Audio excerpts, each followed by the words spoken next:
एक देश एक चुनाव पर 32 दलों का समर्थन, 15 ने जताया विरोध, राष्ट्रीय राजनीति में नया मोड़। नमस्कार, मैं हूं कृति मिश्रा और आप देख रहे हैं जनदर्पण न्यूज। आज की हमारी विशेष रिपोर्ट है एक देश एक चुनाव पर, जो इस समय भारतीय राजनीति में चर्चा का सबसे बड़ा विषय बना हुआ है। इस विचार के पक्ष और विपक्ष में कई राजनीतिक दलों ने अपनी राय रखी है।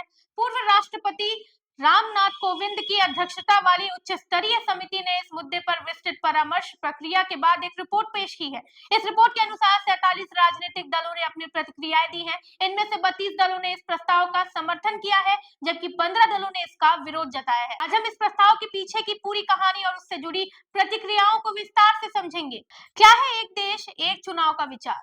सबसे पहले ये समझते हैं कि एक देश एक चुनाव का प्रस्ताव आखिर है क्या। ये प्रस्ताव कहता है कि देश में लोकसभा और विधानसभा के चुनाव एक साथ कराए जाने चाहिए। इससे सरकार और जनता के संसाधन बचेंगे और बार बार चुनाव होने के कारण प्रशासनिक कार्यों में बाधा आती है, वो खत्म होगी। इस प्रस्ताव के पक्ष में कई तर्क दिए गए हैं, लेकिन इसे लेकर चिंताएं भी कम नहीं है।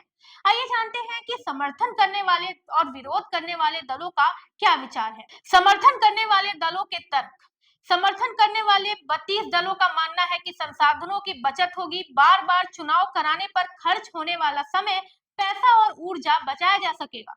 विकास कार्यों में बाधा नहीं आएगी, लगातार चुनावों के कारण अक्सर सरकारी फैसले ठप पड़ जाते हैं। सामाजिक सद्भाव बढ़ेगा, चुनावों के दौरान जो तनाव और ध्रुवीकरण होता है वो कम होगा। आर्थिक प्रगति को लेकर बढ़ावा मिलेगा, चुनावी खर्च और अराजकता से मुक्त होकर देश तेजी से विकास कर सकेगा। राष्ट्रीय दलों में भाजपा और नेशनल पीपल्स पार्टी ने इसका समर्थन किया है। इसके साथ अनाद्रमुक, बीजेद, शिवसेना, जेडीयू और शिरोमणि अकाली दल जैसे कई क्षेत्रीय दल भी इसके पक्ष में खड़े हैं। अब बात करते हैं विरोध करने वाले दलों की चिंताओं के बारे में।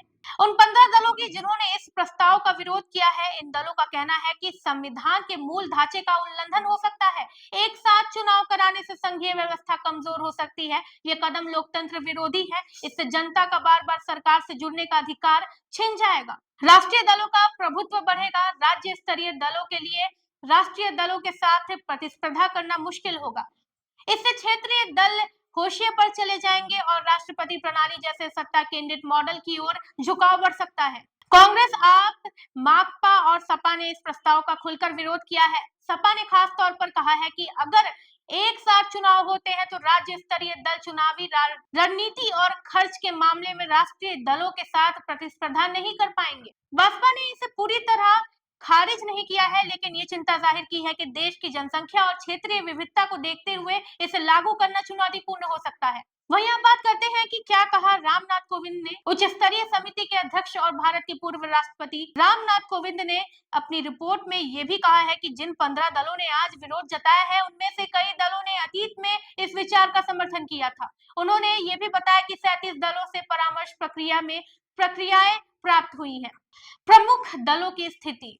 विरोध करने वाले प्रमुख दल हैं कांग्रेस, आम आदमी पार्टी, माकपा, सपा, तृणमूल कांग्रेस, एआईएमएम, द्रमुक, भाकपा। वही समर्थन करने वाले प्रमुख दल हैं भाजपा, नेशनल पीपल्स पार्टी, अन्य द्रमुक, बीजेद, शिवसेना, जेडीयू, शिरोमणि अकाली दल। अब आते हैं आपके सवालों की तरफ। इस पूरे मुद्दे के बाद सवाल ये है, क्या एक देश एक चुनाव भारतीय लोकतंत्र के लिए फायदेमंद होगा? क्या इससे क्षेत्रीय दलों की आवाज दब जाएगी? क्या ये कदम वास्तव में संविधान के मूल ढांचे के खिलाफ है? आप इन सवालों पर क्या सोचते हैं, कमेंट करके जरूर बताएं और देखते रहें जनदर्पण न्यूज। धन्यवाद।